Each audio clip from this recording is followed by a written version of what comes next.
From the money in your bank to the medicine in your cabinet, your life is shaped by this whole web of invisible rules. These regulations, they're like silent guardians. So today, we're going to dive into two really powerful examples of this system at work and the forces that bring them to life. And it almost always starts with a crisis. Remember 2008? The collapse of financial giants like Lehman Brothers sent these massive shockwaves across the globe. It really threatened a meltdown on a scale we hadn't seen since the Great Depression. And look, this wasn't just a problem for Wall Street. This was a problem for literally everyone. So what exactly went down? Well, at the heart of the crisis was a concept that pretty quickly became a household phrase. Too big to fail. You've heard it, right? This is the idea that some companies are just so woven into the fabric of our economy that if they collapsed, they'd bring everything else down with them. Think of it like a critical support beam in a building. If it goes, the whole structure is at risk. That was the fear that just gripped the entire world back in 2008. Okay, so a crisis of that magnitude, it demanded a massive response. And out of the ashes of that meltdown came this landmark piece of legislation, designed to make sure it would never, ever happen again. So, in 2010, President Obama signed the Dodd-Frank Act into law. It was named, as you can see, after its primary authors, Senator Chris Dodd and Representative Barney Frank. And their goal? Well, it was nothing less than a sweeping overhaul of the entire U.S. financial regulatory system, a huge undertaking. And the law's ambition was just crystal clear from its goals. At its core, it was a direct assault on that too-big-to-fail problem.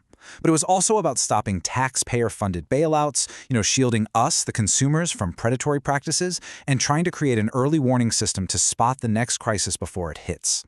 And this wasn't just about tweaking a few old rules. No way. Dodd-Frank created powerful new bodies, like the Bureau of Consumer Financial Protection, or the CFPB. You can think of it as a financial watchdog with one single mission: to protect you, the consumer, from unfair, deceptive, or abusive practices in the financial marketplace. That idea, a dedicated government watchdog born from a crisis, it's a really powerful one. But it's not new, not at all.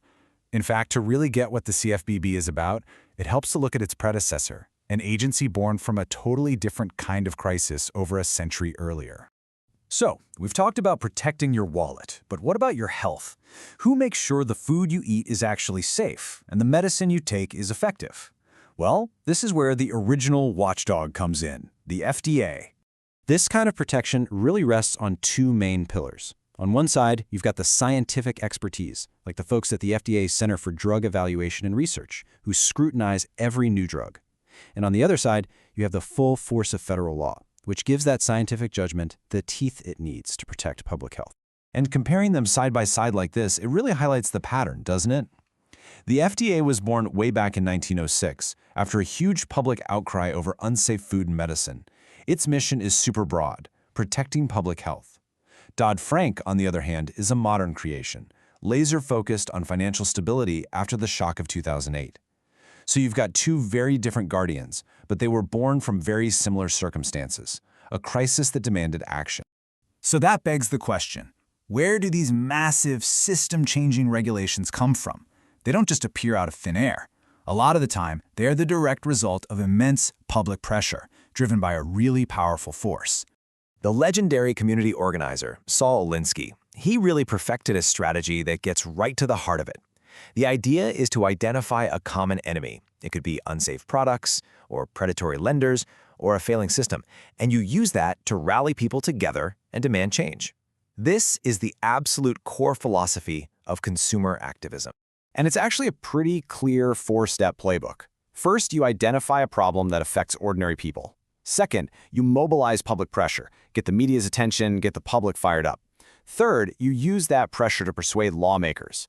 And finally, if you're successful, that pressure gets translated into law. And this isn't just a theory. This exact strategy has been the engine behind major consumer protections for decades.